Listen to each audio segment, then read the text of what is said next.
Hey, what's up mga bossing? It's me again, Sir God. Kumusta po tayong lahat? Night ride tayo mga boss. Papakondisyon ako kasi malapit na mag-summer. Marami na tayong time para makapag-rides. Bala ko magbisikleta sa summer kasi gusto kong magpabawas ng timbang.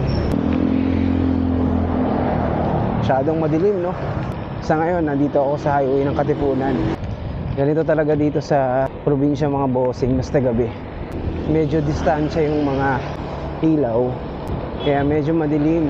Lumiliwanag lang, tulad dito may mga establishments, tapos may nakakasalubong kang sasakyan.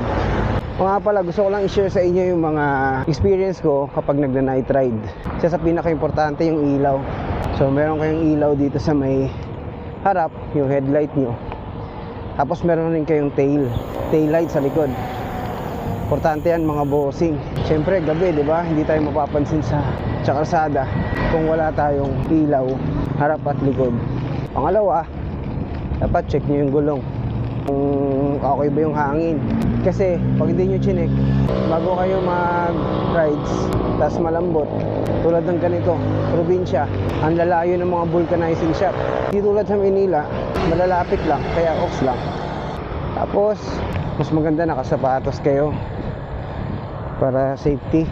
Tapos naka-helmet, syempre. Mas maganda nga kung naka-gloves pa eh. Nakaka-prevent siya ng ngawit sa kamay, tapos sakit sa kamay.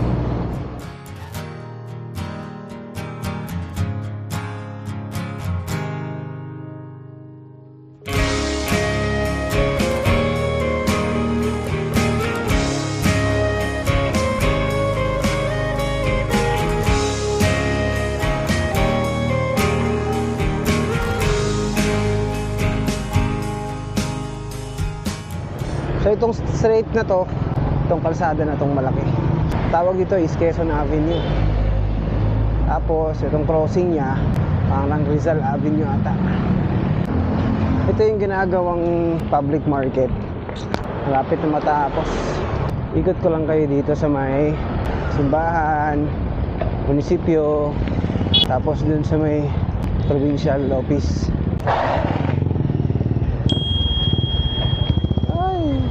Kalit ramang kagko punong biglang hinto si kuya. Ito yung provincial office, wala na masyadong decorations. Sangguni ang panlalawigan ng Zamboanga del Norte.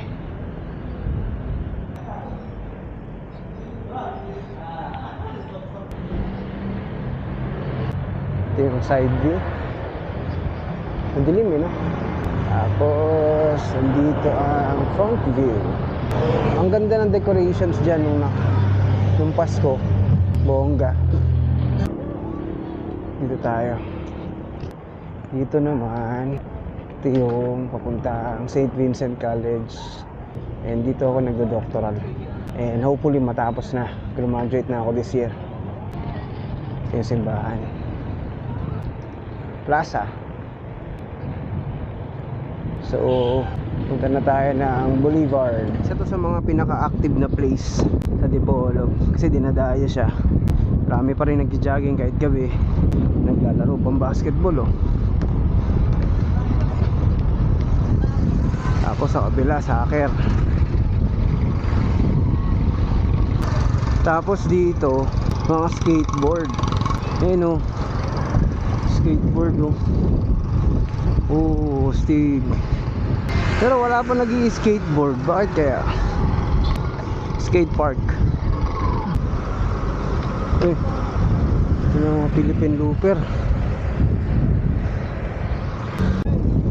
Ito tayo dito sa other side. Dito na pala nilipat yung mga kainan. Kung gusto nyo pumunta ng Boulevard, sa unahan may kainan mga bossing. Ayun, oh, kita nyo ba? Daming tao, di ba?